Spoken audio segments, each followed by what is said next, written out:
Hi everyone, সকলেই কেমন আছেন? আশা করছি সকলেই ভালো আছেন। তুষার25 ইউটিউব চ্যানেলের নতুন একটি ভিডিওতে আপনাকে স্বাগত।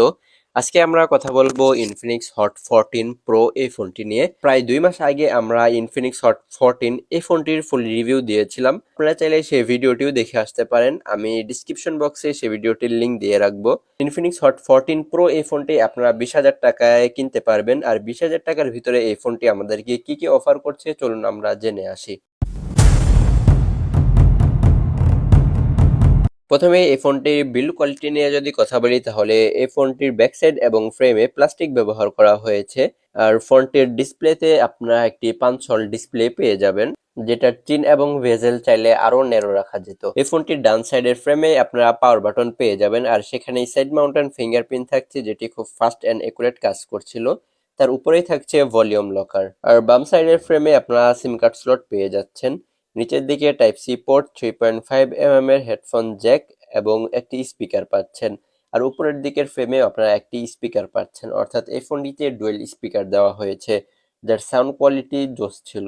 এবার চলুন এই ফোনটির ডিসপ্লে নিয়ে কথা বলি। এই ফোনটিতে 6.78 ইঞ্চির আইপিএস এলসিডি ডিসপ্লে ব্যবহার করা হয়েছে, যার রিফ্রেশ রেট হচ্ছে 120 হার্জ। আর রেজুলেশন হচ্ছে 1080x2460 pixel. Pixel density 396 PPI. Expect ratio 20:9। আর এই ফোনটির ডিসপ্লেটা আমার কাছে খুব একটা ভালো লাগেনি, কারণ 20,000 টাকার ভিতরে আমরা দেখছিলাম যে অনেক কোম্পানি অ্যামোলেড ডিসপ্লে অফার করছে, কিন্তু ইনফিনিক্স আমাদেরকে এখনো সেই আইপিএস এলসিডি ডিসপ্লে অফার করছে।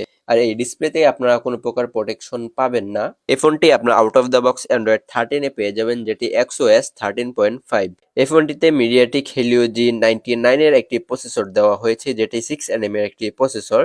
এই প্রসেসর দিয়ে মোটামুটি হেভি লেভেলের গেমগুলো খেলা যাচ্ছিল। আর অক্টা করে সিপিইউ থাকছে, জিপি হচ্ছে মেল G57MC2। এই ফোনটি আপনারা দুইটি র্যাম রোম ভেরিয়েন্টে পাবেন, 8 জিবি র্যাম, 128 জিবি রোম। এই ফোনটি আপনারা 19,000 টাকায় কিনতে পারবেন। আর 8 জিবি র্যাম, 256 জিবি রোম এই ফোনটি আপনারা 21,000 টাকায় কিনতে পারবেন।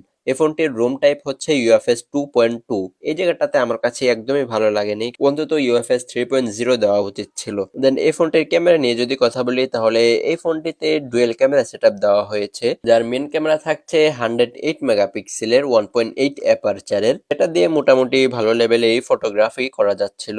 তার সাথে 2 মেগাপিক্সেলের 2.4 অ্যাপারচারের একটি ম্যাক্রো শুটার থাকছে। এখানে অবভিয়াসলি আমরা একটি আলট্রা ওয়াইড শুটার মিস করছি। আর 2 মেগাপিক্সেলের ম্যাক্রো শুটার থাকার চেয়ে না থাকা আমার কাছে মনে হয় অনেক ভালো। এখানে অন্তত 8 মেগাপিক্সেলের আলট্রা ওয়াইড একটি শুটার দিলে আরো বেটার হতো। তার সাথে একটি এআই লেন্স থাকছে, যেটি তেমন কোনো কাজের না। আর এই ক্যামেরার ফিল্টার হিসেবে থাকছে এলইডি ফ্ল্যাশ, এইচডিআর এবং প্যানোরামা। এই ফোনটি দিয়ে আপনারা সর্বোচ্চ 1440p 30fps এ ভিডিও রেকর্ড করতে পারবেন। ফোনটি আপনারা 32 মেগাপিক্সেল 2.2 অ্যাপারচার একটি ক্যামেরা পাবেন, আর এই ক্যামেরাতে ফিল্টার হিসেবে থাকছে এলইডি ফ্ল্যাশ। ক্যামেরায় আমরা অবভিয়াসলি 20,000 টাকায় এইচডিআরটা মিস করছি।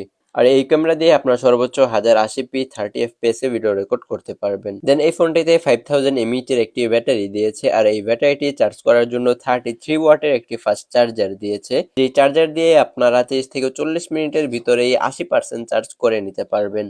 আপনারা ডিসপ্লেতে যে সমস্ত কালার দেখছেন এই সমস্ত কালারেই এই ফোনটি কিনতে পারবেন। এই ছিল ইনফিনিক্স হট 14 প্রো এই ফোনটির ফুল স্পেসিফিকেশন।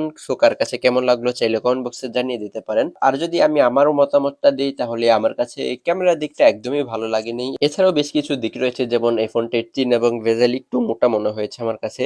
ক্যামেরার দিকের কথা যদি বলি, এই ফোনটিতে ওই 108 মেগাপিক্সেলের ক্যামেরাটা না দিয়ে সেখানে 64 মেগাপিক্সেল একটি ক্যামেরা দিত, তার সাথে 8 মেগাপিক্সেল একটা আল্ট্রা ওয়াইড শুটার দিত, তাহলে আমার কাছে একটু ভালো লাগতো আর কি। সো আমরা 20-21 হাজার টাকার ভিতরে অনেক ফোন দেখেছি যারা 3টি ক্যামেরা অন্তত দিচ্ছে, সেখানে আল্ট্রা ওয়াইড ক্যামেরাটাও থাকছে। আমি জানি না যে ইনফিনিক্স কেন এমনটা করে, তারা বেশিরভাগ মিড রেঞ্জের ফোনগুলোতে আল্ট্রা ওয়াইড শুটারটা মিস করে যায়। আই হোপ যে ইনফিনিক্স এই দিকটাতে নজর রাখবে। আমরা নেক্সট টাইম থেকে এই মিড রেঞ্জের ফোনগুলোতেও একটি আল্ট্রা ওয়াইড শুটার দেখবো। সো এই ছিল আজকে আমাদের এই ভিডিও। দেখা হচ্ছে খুব শীঘ্রই নতুন একটি ভিডিও নিয়ে। যারা এখন আমাদের চ্যানেলটি সাবস্ক্রাইব করে নেই অবশ্যই সাবস্ক্রাইব করে আমাদের পাশেই থাকবেন।